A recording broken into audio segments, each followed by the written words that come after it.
Okay, well, welcome everyone, and welcome to our last session for Coaches Day for today.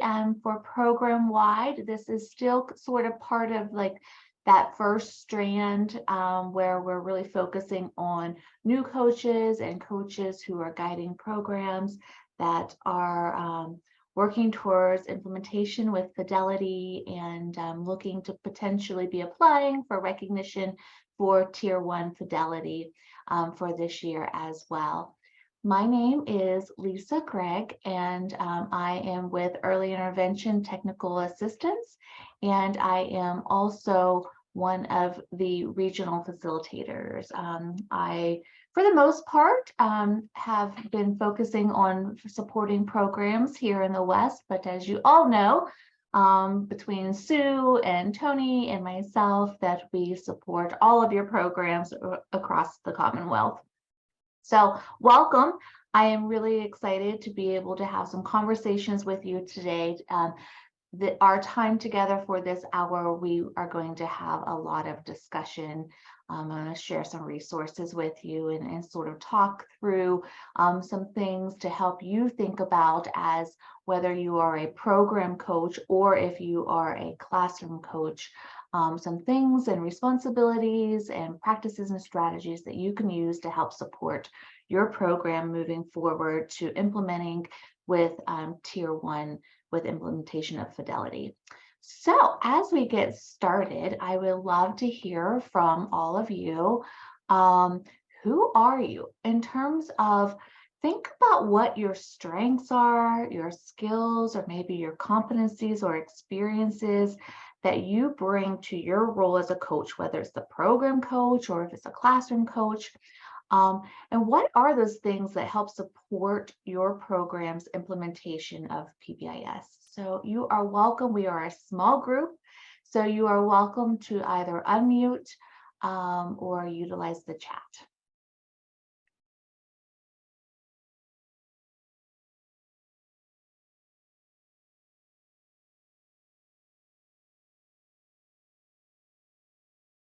I see everybody is thinking. It's always hard to talk about ourselves, isn't it?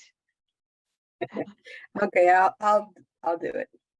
I believe my strength is the experience that I have because I also being in the classroom, so I know how the teachers feel, overwhelmed, tired, So my experience, the knowledge that I had through the years, and the new knowledge that I acquired through the coaching programs and trainings that I have received. So I have a lot of strength there. Absolutely. There is so much value in having experience that we can rely on when we're coaches to help us relate to other educators that we're helping to guide, and the knowledge that you bring with that. And I see Allison also put in their background as a teacher and as a program director. Again, it's just that being able to say I've walked in your shoes, and it's not that we're expected to have all the answers and all the solutions, right? But it's that relatedness that helps with that relationship and helps build that trust and helps others see that that they can turn to us. Absolutely. Again, I see someone else has put in here experience as a teacher in the classroom as well as a parent. Oh my gosh, Christina, thank you for sharing that. That is so valuable as we think about even the experiences that we have as parents and sitting on the other side, being the one that's working with early childhood programs as a parent's perspective is bringing so much information and value to that as well. So thank you. I appreciate you highlighting that. When I think about all of those other things is, that you encompass as coaches, you have so much knowledge that you're bringing forth to those that you coach around whether it be early intervention or early childhood practices. Again, as your experience in the classroom, or even maybe if you're a home visitor and that role that you have, your extensive knowledge of those selective practices, or even like the willingness that you have to be trained deeply in those selected practices, really helps support your program's implementation of PBIS. You also have a lot of understanding around adult learning principles and collaborative teaming. You have a great experience in providing that professional development, and also providing resources and materials to help promote that implementation of those evidence-based practices. You know, you also have some great and excellent written and verbal communication skills. And oh my gosh, we can't forget about that data-based decision making, right? You have practice and experience in doing that too.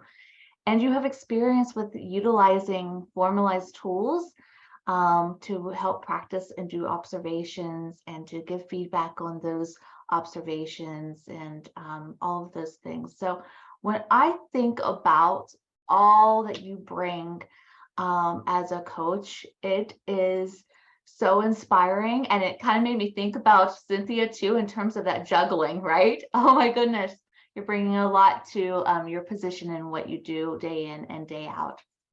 So thank you for sharing that.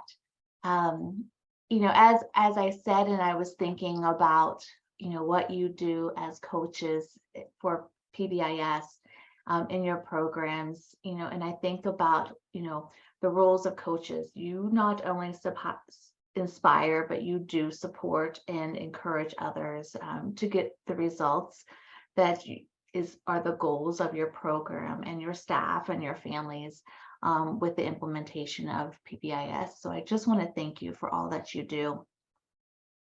So, okay, now let's kind of think a little bit about your role as a coach in program-wide PBIS.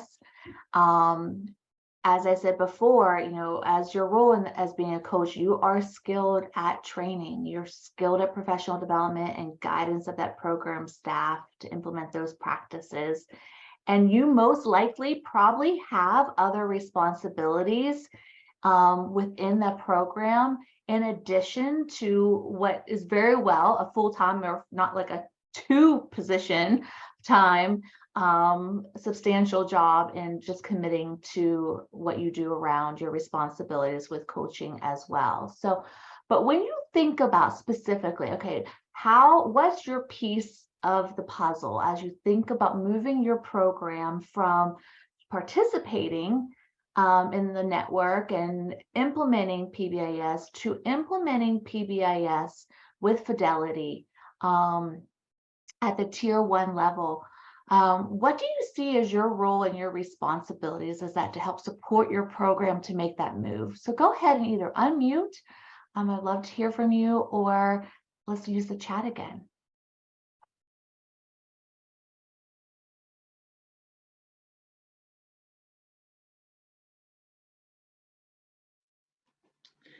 Lisa, I'll chime in. I know that Rachel and I are just really focused on making sure everyone's on the same page, everyone has all the materials that they need and the support that they need to carry out what we're asking them to in our coaching role. So just feeling that support and just that they have resources, I think is important, and creating our own Fidelity checklists for them that are uniform across our IU is something that we're working on.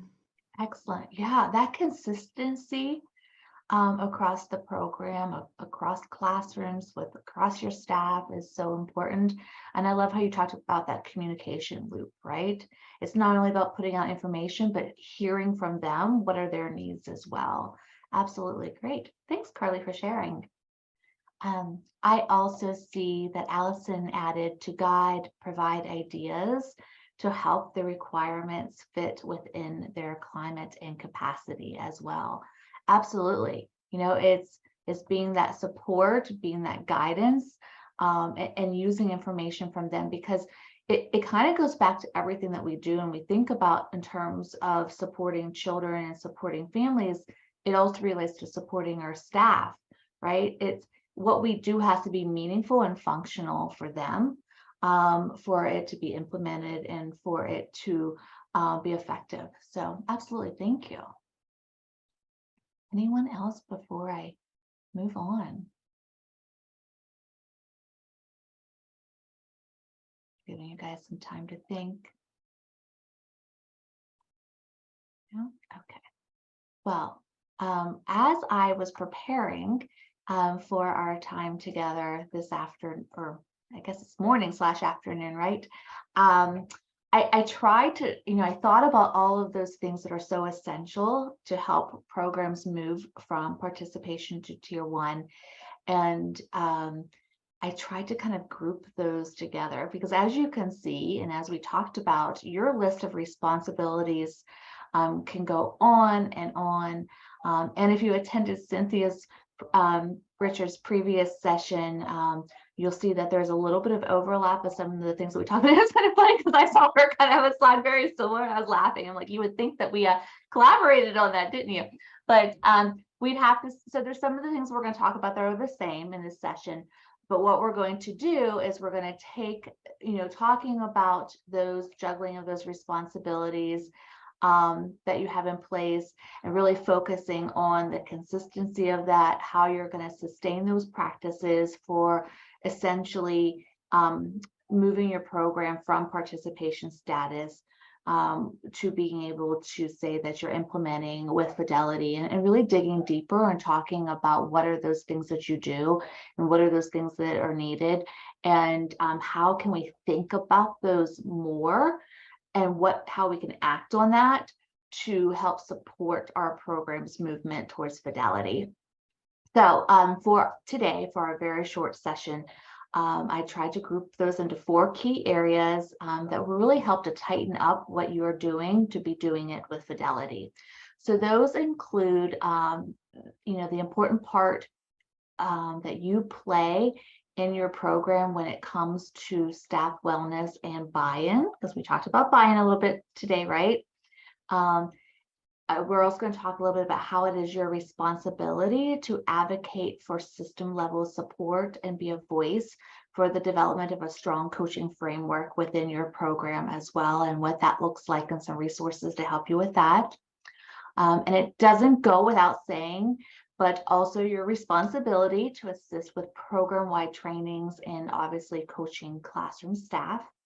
And last but not least, we're going to talk about your responsibilities around data, data that's needed within your program, and data needed for the network when your program is applying for Tier 1 recognition.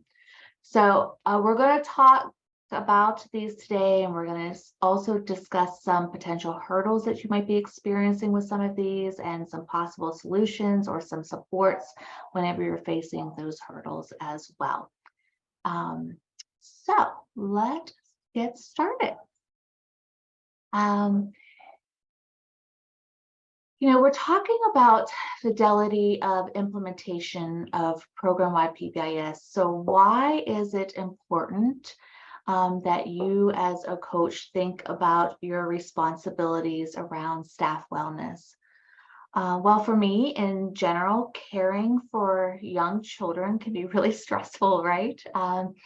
You nurture, you teach, you prepare meals and snacks, change diapers, you play, you resolve conflicts, and while you're doing this, you're providing structure to really help children feel safe and to feel secure.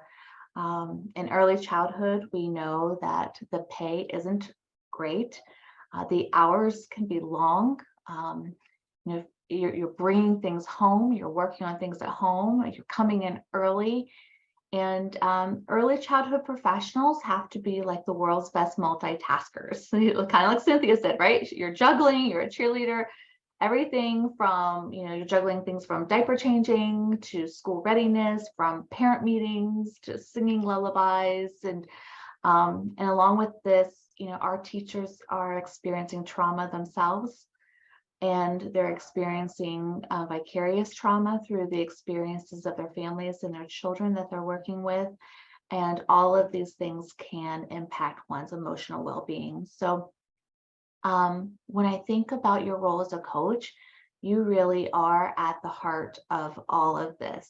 You have the most regular contact and knowledge of what is happening daily in each of your classrooms with each of your teachers and most of the children in those classrooms, especially the ones that are struggling. And when we think about fidelity of implementation, it starts with buy-in, buy-in from the staff that PBIS is needed, that it will support them and it will support the children. It's going to make a difference. And coaching can't happen without buy-in from the teacher, that their experience and the work that they put into the collaborative relationship with you as a coach will be positive. It's going to be non-judgmental, it's going to be non-punitive, and most importantly, it's going to be effective. So we all know that everything starts at relationships, that you have this with your staff. You know when they're struggling, and if they're struggling, if they aren't feeling emotionally well or taking time to care for themselves, implementation of anything is going to be difficult, right? So you might be the first one to recognize this as a coach, but there's lots that you can do to support and to guide the importance of self-care for your staff. I am a strong believer that educators are each other's best tapped resource. So before I provide you some resources and talk a little bit further about this, I would love for you to share with your peers what it is that you might be currently doing around self-care for your staff as a coach. So go ahead and either unmute or use the chat.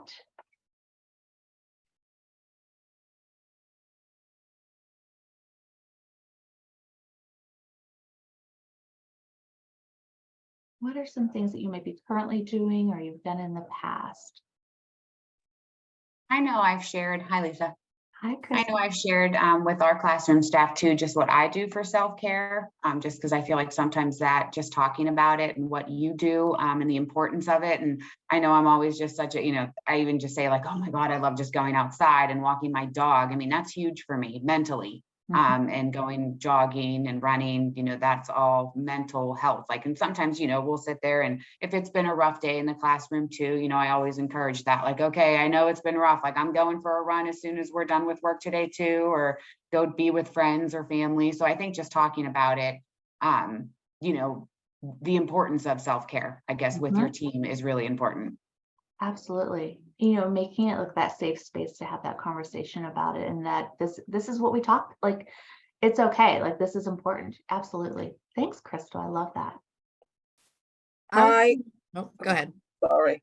I was going to say that also be just there listening, because sometimes they need a listening ear. They don't have anybody else but you, and you become, confident about that.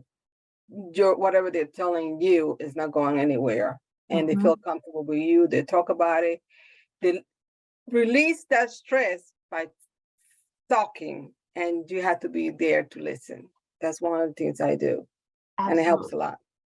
Absolutely, Gina. I think you said it well. Like, just sometimes people for that self-care just need somebody to listen. They don't need you to fix their problems or give them the solutions to it. Just to be someone to listen, right? Absolutely. Thank you. I was going to share that we have done, incorporated into our staff training for PBIS, just talking about like regulation. I'm like, what does that mean for us, right? We do a lot of training and talking about regulation for our kids, right? But focusing on us first. Talking about different practices, like you guys said, what are ways we can regulate our bodies, like the biological basis behind feeling unregulated, and then doing some practice. We've done, meditations and stuff like that within our staff training, just to help staff and understand how they can help themselves to regulate in a stressful environment, and giving them different tools and resources to do that. Absolutely. Oh, I love it. I love the focus that you guys are realizing. Like you said, it's not just about the kids. PBIS isn't just about the kids, right? It's about the adults that are working with the kids. It's about the families as well. Thank you for sharing. And you kind of led right into some of the things that I wanted to share with you as resources too. I don't know if you've seen this one before, but it is on the NCPMI site, which is like our favorite site, right? And this is a great one that really helps kind of, when you said self-regulation, Danielle, think about what are those hot buttons for us, and how can we help reframe children's challenging behaviors, or what's going on in the context around those behaviors to help us to be able to regulate and take care of ourselves, is so important. So that is one resource that I wanted to share with you, and it is on the Coaches Day Padlet for you to be able to access, but it's also on the website.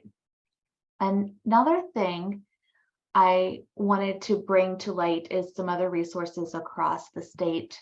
And with this quote, we download our calm into the children and families we serve. When I'm well, I can give my best to them and provide an environment conducive to mindfulness, self-care, and care for others. And this came from 0 to 3. And I find this quote so important and insightful because it's right. If we don't take care of ourselves first, we don't have anything left to give to others, right?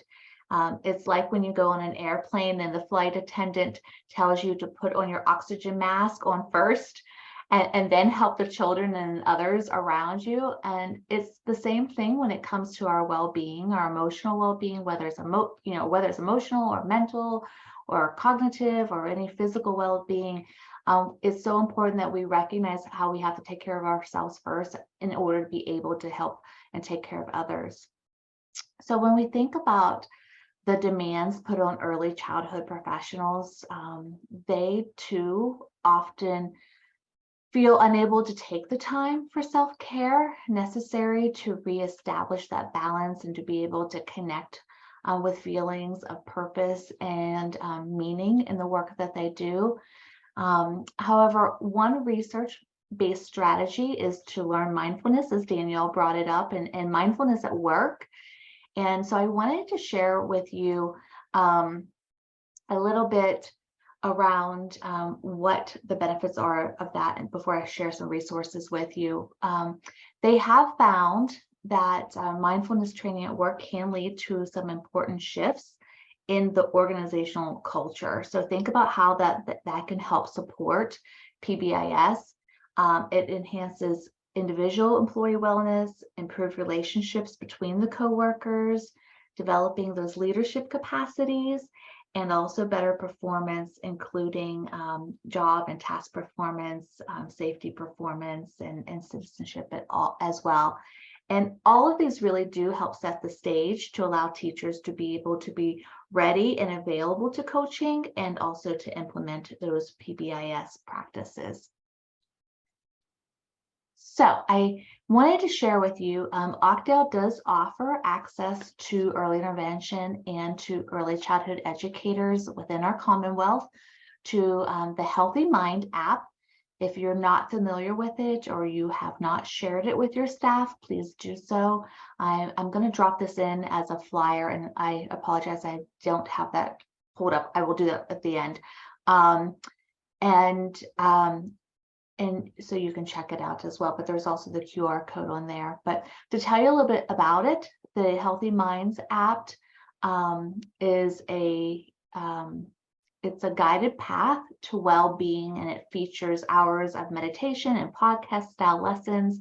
It offers multiple choices for both active and seated positions, as well as insightful and informative scientific expertise to support training your mind, as they say it. So it's backed by decades of research. With this, what you will do with this app is develop kind of like a meditation habit, kind of like what Crystal was talking about. Like I have these habits that are bringing me that self-care. And these are quick little habits that stick, and they take as little as 5 minutes a day. And it really helps people to learn about the science that they say about the brain and the practice, the skill based on those insights to foster that healthier, happier you. And so it really focuses on like awareness, connection, insight, and purpose. So I just wanted to share that with you as a resource that you can share with your staff, and or maybe use yourself as well. Has anybody used that before I jump forward? Has anyone else accessed it or used it? See anybody saying yes? Let me check out my chat. Yeah, we've used it, Lisa. We used it. We had an all agency staff training, and we actually went through like how people can sign up and give them the opportunity to access it. So I think it's a really great resource. Great. That's great to hear about, Daniel. Thank you. Perfect. Well, I hope others from after today will check it out as well. Okay. Okay, so that's the first part. Second, moving on then, let's think about another role that you have in terms of helping to support your program's participation to Tier 1 Fidelity. Coaches also have to support that system level implementation of program-wide PBIS, whether you are a program coach or a classroom coach, right? You're not just supporting the classroom teachers. I can't say enough how important it is for you as a coach to have that administrative support for the work that you do.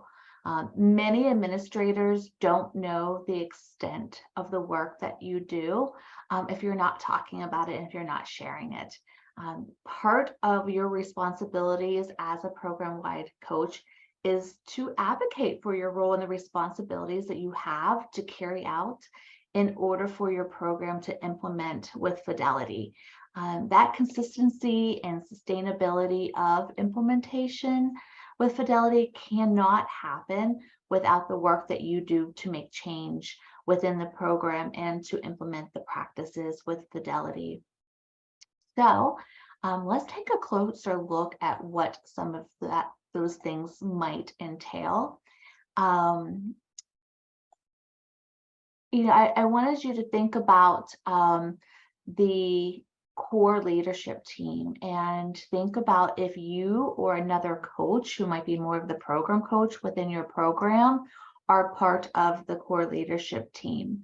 And it's really important because that someone as a coach is part of that team because you really truly are an essential member of that program leadership team and should be attending the monthly meetings because you have information and data to share and should be part of that planning.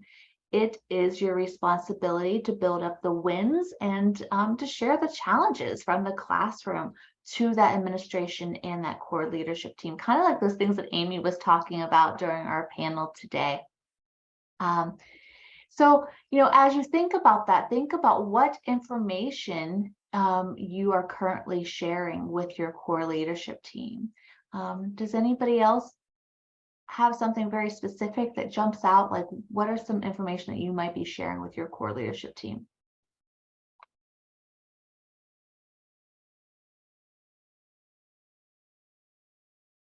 Go ahead and unmute or use the chat.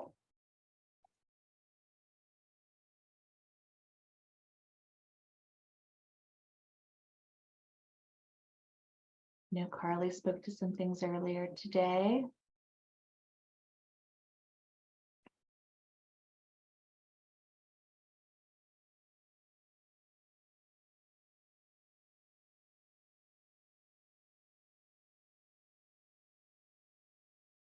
Anyone else from a different program?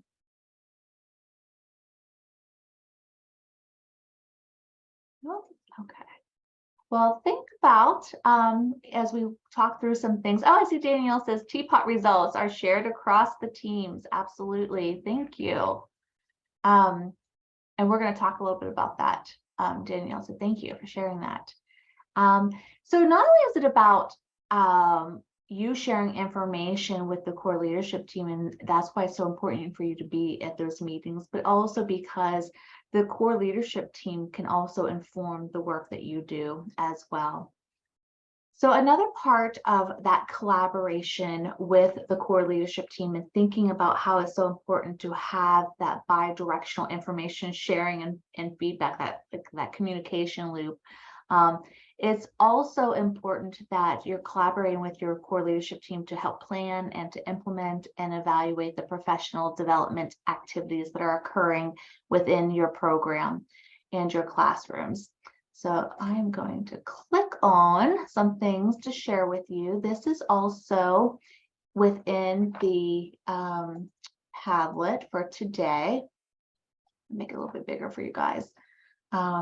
This is the Coaching Classroom Teachers, the Look, Think, Act. And what I really like about this is when you think about attending the core leadership team, like what information should you be sharing? This is something that can kind of help guide you in terms of thinking what would be important to bring to that meeting. You know, kind of like that system level, taking a look at, you know, how many coaching cycles are you delivering across your program? And if you are practicing practice-based coaching, they talk about those coaching cycles, right? When we talk about developing the collaborative relationship, and then we're doing observations, and we're providing feedback, and we're developing a plan, and then we're evaluating in terms of looking at, did we implement what we were hoping to implement, and how did it go? So those would be like your coaching cycles, and thinking about, you know, what were the numbers of maybe the attempted coaching cycles, but how many were actually completed coaching cycles? How long on average does your coaching observations take? And what about your coaching and the times that you're meeting with your teachers? Like what time is being dedicated to that? And how much time is it taking to share feedback across teachers? And are we seeing that there are strategies or maybe patterns of the strategies that we're utilizing with the coaching that we're providing? And are there a number of different action plan goals that are taking place? And of that, what's the success rate? What does that look like across the coaching that you're providing? So that's all really important information to be shared with our core leadership teams. And it gives the administration also and the core leadership team information and data that decisions could be based upon in terms of how to support the program to be implementing with Fidelity. So let's take a look back. We're going to go back to the PowerPoint. Another thing that we need to consider is thinking about how we are collecting and entering and reporting data on classroom implementation of those practices. So obviously you're utilizing the teapot or the tippy toes, but I wanted to make sure that everybody was also very familiar with the Excel spreadsheet that can help you track that data that you're doing for your teapot observations. So this one is specifically an Excel that is created by NCPMI around utilizing the teaching pyramid observation tool. And what I like about it is it really breaks it down into where you can look at individual summaries, so individual classroom teachers that you're observing, and then you can also look at program summary and also take a look at Fidelity and what that looks like within your program and for each teacher as well. And so this is also important to know. So if you are not the facilitator of PBIS in your program, you don't have that dual role, it's important for you to know as a coach that this is information that your facilitator needs to take and bring back to the network here at the state level whenever you are applying for and submitting your data for recognition at Tier 1. So utilizing the Excel spreadsheet provides a very nice visual way of taking a look at across your program how everyone is doing. and where are some areas of needs as well. So we're going to talk about that a little bit more as we move through some things today. But I just wanted to show you that resource that will help you in terms of that data collection. So as we think about then, okay, so I've done the observations, I'm collecting the data, I'm organizing it in ways that makes it meaningful for a team to be able to take a look at it, and as a coach to be able to take a look at it, to be able to determine my next steps based upon that. Another very important and helpful resource is the Teaching Pyramid Observation Tool and the Look, Think, Act that accompanies this as well. This will help you and your core leadership team to interpret the that practice implementation data that you observe through the teapot to help make the recommendations to the leadership team on that professional development needs, and also some focus areas for individual practitioners and the program as well. So last but not least, at the system level, it is also important for you to help that core leadership team develop what the coaching framework looks like within your program, so you can support that program's ability to implement with fidelity, that consistency, and be able to sustain that implementation over time. So let's take a closer look at how a coaching framework is so essential to the success of your work as a coach. Elements to consider include your specific roles and responsibilities, the time and resources dedicated to coaching, what tiered levels of support are offered, and what your coaching caseload looks like, as well as the program's area of focus and those clear expectations of the coach, of the process, of the clear expectations of the coachees, and also those agreements between the coaches and the coachees as well. So let's take a closer look at those.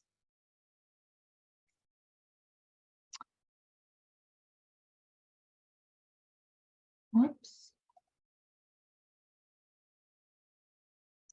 Something happened there. Okay, so when you're thinking about all of those,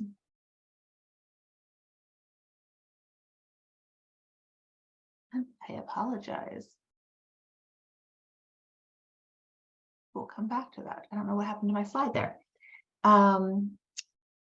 Those are some of the things that you need to consider with your coaching framework. So on top of that, and I'm going to share a resource with you about that a little bit later. On top of the coaching framework and some of those things that you're doing to support the core leadership team, you are also thinking about your role and responsibilities about providing professional development. And you're providing professional development through maybe you're partnering with a facilitator or a program coach to provide program-wide trainings on very specific topics.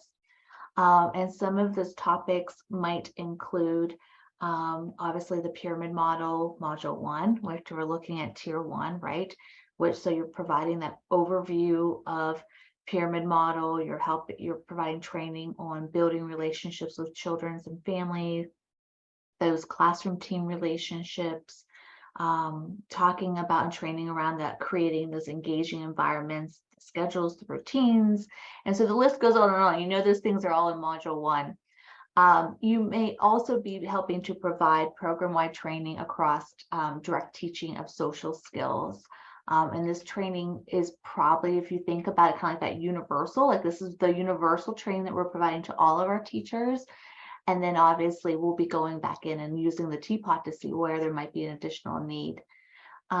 You will also probably need to do a little bit about some culturally responsive practices and doing some training across your program for that.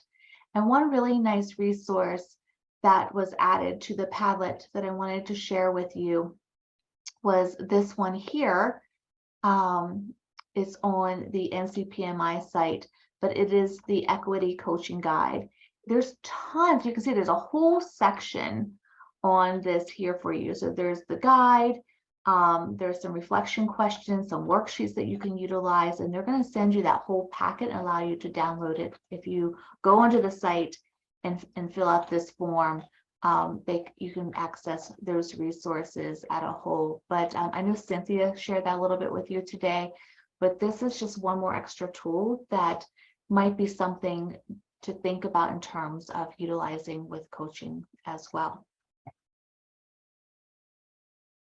And last but not least, it's really important to think about how you're preparing your teachers for coaching, because again, it kind of goes back to what are those expectations of you from the coach, and also the expectations on the coachee, and that will be important to prepare your program teachers for across the board.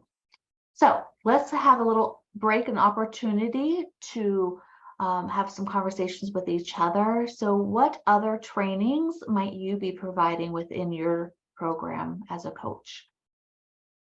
I heard Danielle say earlier, she did some things around self-care. So what are some other topics?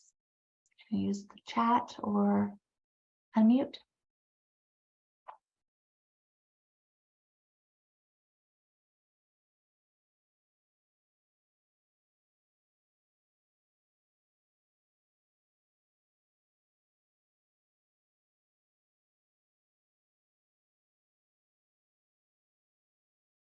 I know you guys are doing lots.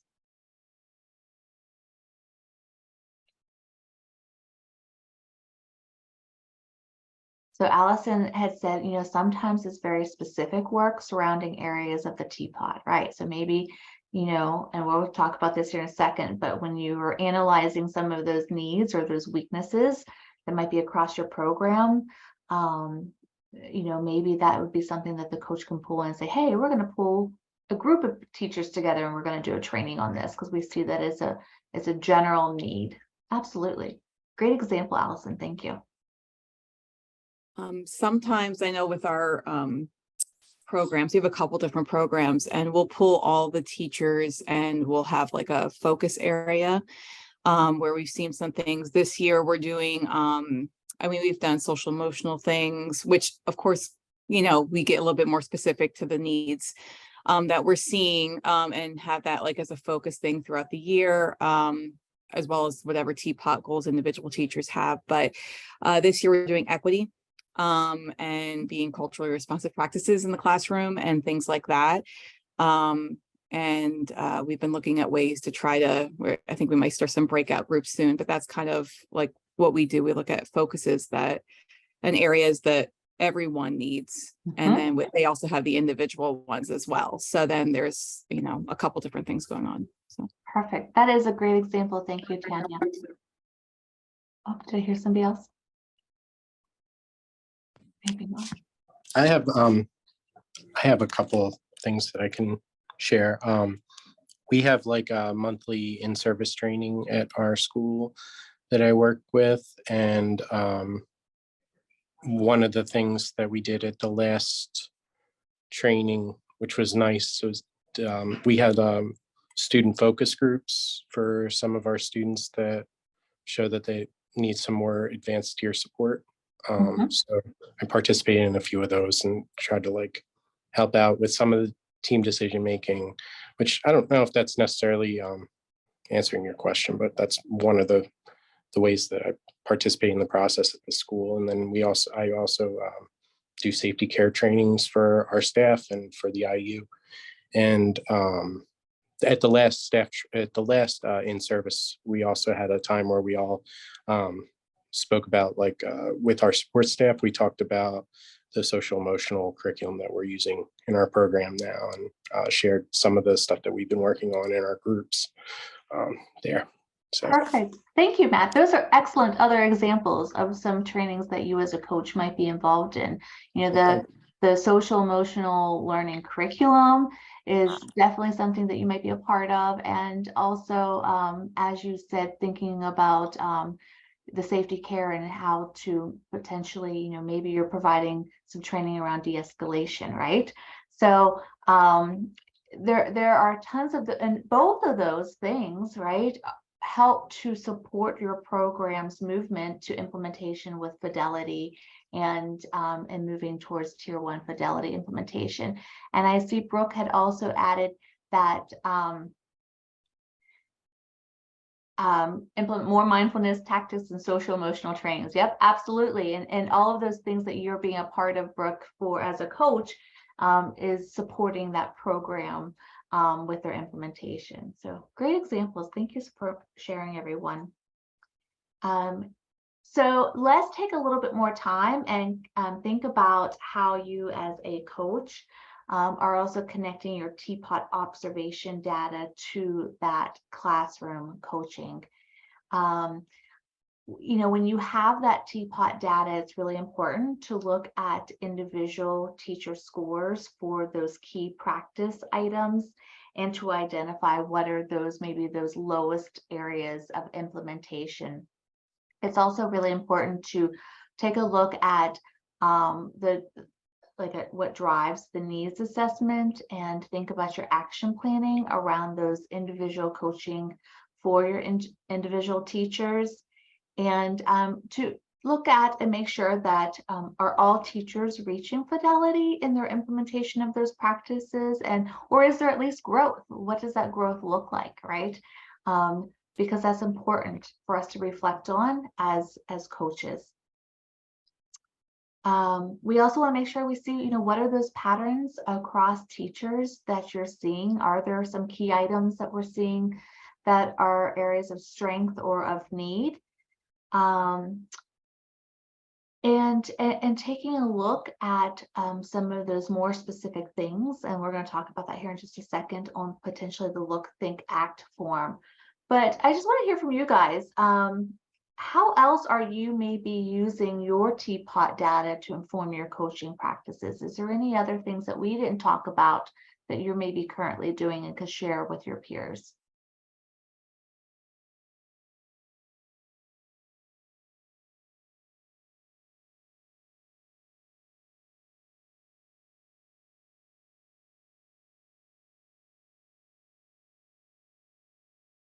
I'll give you a second to think about that while I pull this up.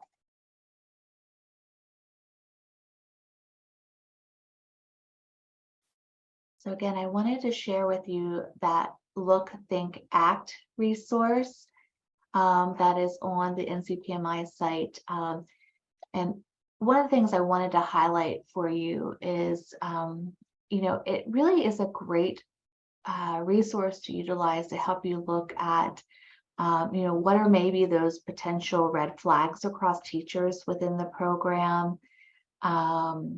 What are maybe some of those lowest areas of implementation?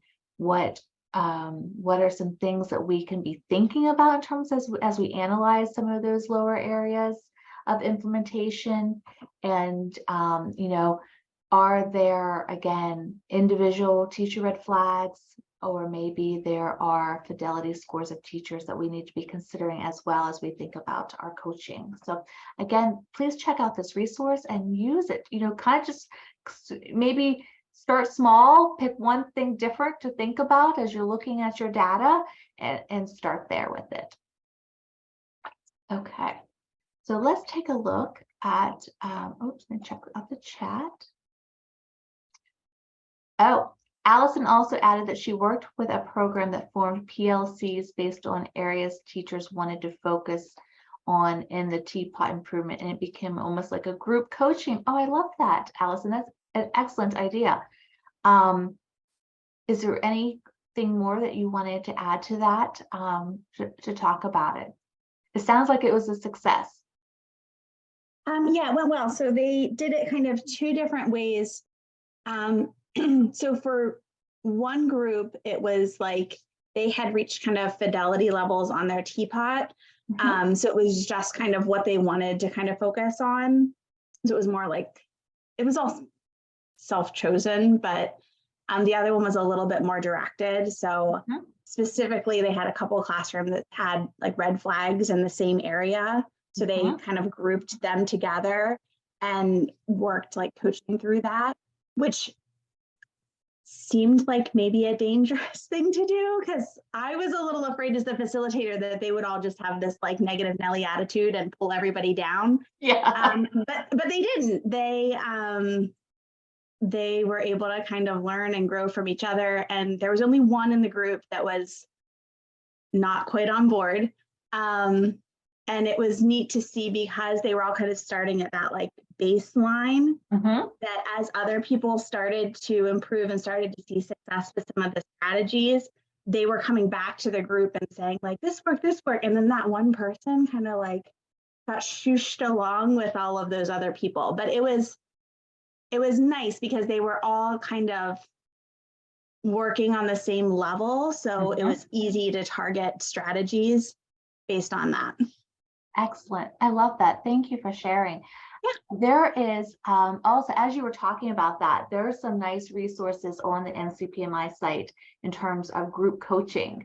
So it sounded like there was maybe like you facilitated a little bit of it, but it was their learning group together.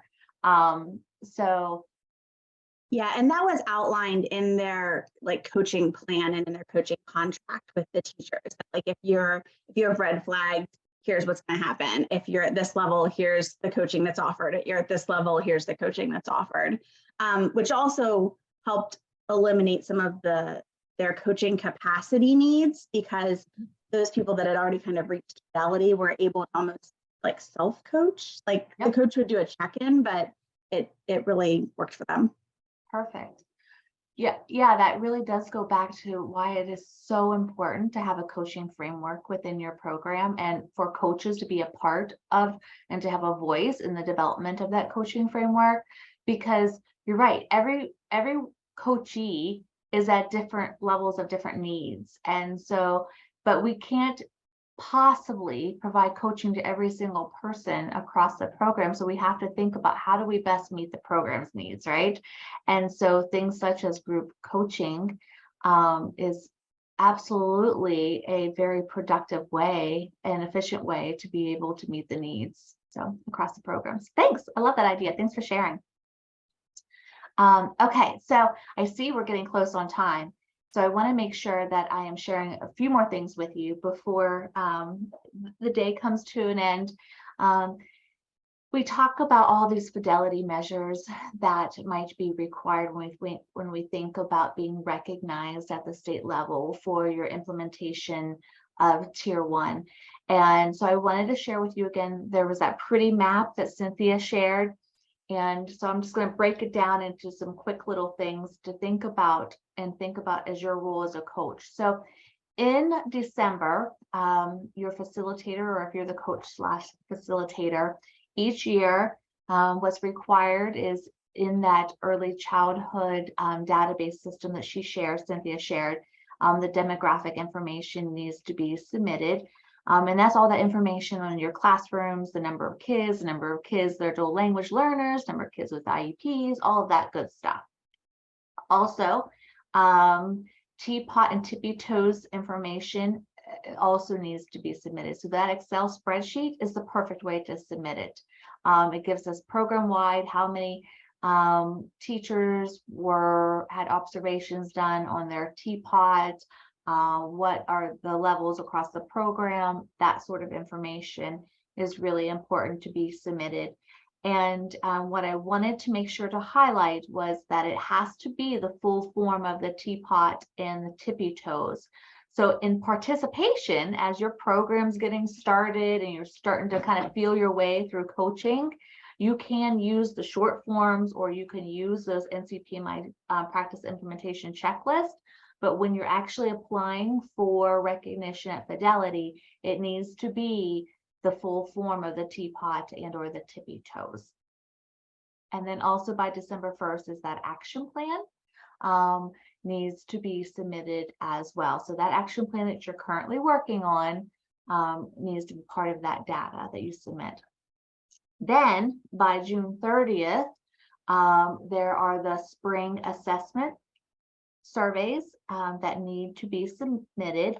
And I just wanted to share with you quickly that there is that form on the PBIS Center website. And we also have it on the Coaches Day Padlet. Here it is. And Cynthia shared a snapshot of that as well. And here it has the survey that you have to have at least 80% of your teaching staff members complete and submit. And one of the things I wanted to really point out to you on this survey is number 10. Number 10 is like, as a coach, it's not just important to get the surveys returned and say, okay, we met our 80%, we're good, we're checking off that box. But number 10, really ask your staff members about how they feel about the level of implementation with regular opportunities for them to have assistance for behavioral support in the classroom, whether that's through observations, instructional strategies, or coaching from the program. And then also, what does that available program support look like? And so this is a really key indicator of thinking about what's that buy-in look like around how they feel supported within the program. So I encourage you, even if it's not your responsibility to collect the self-assessment surveys, maybe your facilitator's doing it, maybe work with your facilitator or the core leadership team and take a look at it and really see what that feedback is telling you across the buy-in and thoughts about implementation across your program. And then last but not least is that BOQ, the 2.0, and obviously we're looking to have fidelity assessment of 70% or greater on your BOQ for your tier 1. So that is also required. And when you think about the benchmarks of quality, this really goes back to your membership and your active participation in that core leadership team, because you're also going to be part of the core leadership team who is kind of filling out that rating. And so your data that you're bringing to that core leadership team is really valuable in what scores are being assigned on the benchmarks of quality, because you're providing that evidence for that. So it really helps to lead to the action planning that is taking place.